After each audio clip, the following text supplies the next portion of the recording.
Hello and welcome to my channel म्यूजिबिलिट। आज हम करने वाले हैं विलियम शेक्सपियर की most famous sonnet which is sonnet 130। So let's see. William Shakespeare के बारे में हम जानते हैं कि वो इंग्लिश प्लेराइट थे, पोएट थे और एक्टर भी थे। उन्हें नेशनल पोएट माना जाता था इंग्लैंड का, और साथ ही साथ बार्ड ऑफ एवन की उपाधि भी मिली थी। बार्ड का मतलब पोएट, और एवन वो जगह है जहाँ पे वो बॉर्न हुए थे। वहीं पे दूसरी तरफ उनको फादर ऑफ इंग्लिश ड्रामा भी माना जाता है। फिर उन्हें प्राइमरली उनके प्लेस के लिए जाना जाता है क्योंकि उन्होंने 39 प्लेस लिखे थे। साथ ही एक सेलिब्रेटेड पोइट भी थे because of his sonnets. He wrote 154 sonnets and 3 long narrative poems. उनकी पोइट्री में हमको यूनिवर्सल थीम्स देखने को मिलती है, जैसे कि love, loss, jealousy, ambition and fate. इसकी वजह से आज भी हम उनकी पोइट्री से उतना ही रिलेट कर सकते हैं जितना कि पहले किया करते थे। Now let's see about the poem. So it is also known as My Mistress' Eyes Are Nothing Like the Sun. It was published in 1609 as one of his 154 sonnets. इस पोम के अंदर हम देख लेते हैं कि किस तरह से उन्होंने जो आइडियल ब्यूटी का कंसेप्ट है उसको सेटायर किया है। आइडियल ब्यूटी का कंसेप्ट से मतलब कि जो ट्रेडिशनल अप्रोच थी कि अगर किसी का अगर लेडी की ब्यूटी उनको शो करनी है तो वो किसी और ब्यूटीफुल चीज़ से उसका कंपैरिजन करते थे। तो इसमें उन्होंने उस चीज़ को सेटायराइज किया है। फिर हम देखते हैं कि इसके अंदर राइमिंग स्कीम फॉलो हुई है, A B C D E F और लास्ट में couplet G G. Now let's see the poem. My mistress eyes are nothing like the sun, coral is far more red than her lips red. अब यहाँ पे जो poet हैं वो अपने beloved की आंखों को डिस्क्राइब करते हुए बोलते हैं कि उनकी आंखें बिल्कुल भी सूरज की जैसी नहीं है। Coral is far more red than her lips. और कोरल, कोरल का मतलब होता है जो रेडिश पिंकिश एक कलर होता है, वो काफी रेड है उनके लिप्स से भी ज्यादा। If snow be white, why then her breast are dun, if hairs be wires, black wires grow on her head.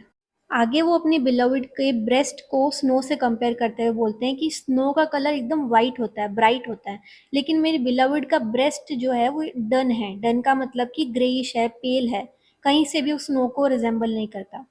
If hairs be wires, black wires grow on her head. और अगर हम बोलें कि hairs wires की तरह हैं तो उनके सर पे ब्लैक वायर्स उगते हैं। I have seen roses damasked red and white, but no such roses see I in her cheeks. अब फिर वो बोलते हैं कि मैंने कई रोजेस देखे हैं मेरी लाइफ में, डी मास्ड यानी कि लेयर बाय लेयर कई रोजेस देखे हैं, उनके अलग अलग कलर्स देखे हैं, रेड, वाइट, लेकिन मैं अपनी जो बिलविड है उनकी चीक्स में, गालों में मुझे कोई रोज नजर नहीं आता। And in some perfumes is there more delight than in the breath of that from my mistress reeks।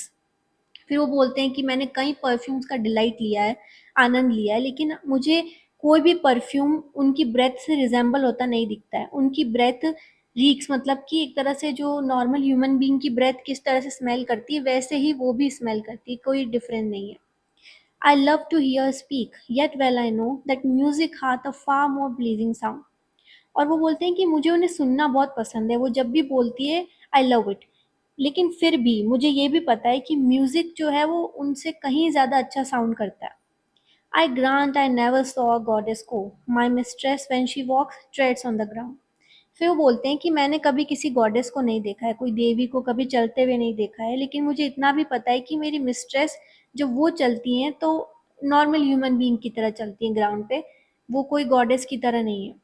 And yet, by heaven, I think my love as rare as any she belied with false compare। अब यहाँ पे हमने पूरी poem पढ़ी है और हमको ऐसा लग रहा है कि शायद वो अपनी बिलविड से कम प्यार करते हैं या वो इन चीज़ों से उनको अलग बता रहे हैं। तो इन्होंने जो लास्ट का कपलेट है उसमें कंक्लूड करते हुए बताया है कि वो हेवन से कम, मतलब कि बाय हेवन का मतलब है वो कसम खा के बोल रहे हैं, स्वेयर कर रहे हैं कि स्टिल मेरी जो बिलविड है उनसे मैं उतना ही प्यार करता हूँ, कोई उसके अंदर फ़र्क नहीं है। और वो उतनी ही रेयर है जितने कि बाकी की वुमेन है या बाकी की ह्यूमन बीइंग है जिनको फॉल्स कंपैरिजन के साथ झूठ बोला गया है। यहाँ पे सोनेट ख़त्म होती है। इसके अंदर इन्होंने लव और ब्यूटी की डेफिनेशन को चेंज कर दिया है, चैलेंज किया है। उनका मानना था कि लव और ब्यूटी को किसी कंपैरिजन की ज़रूरत नहीं है। आपको अपने पार्टनर को उसी तरह से एक्सेप्ट करना चाहिए जैसे कि वो हैं। Even if they are flawed and not perfect, still you should embrace them as they are। Tell me if you like this poem in the comments, and if there is something I should change in my interpretation, please let me know in the comments। Thank you so much।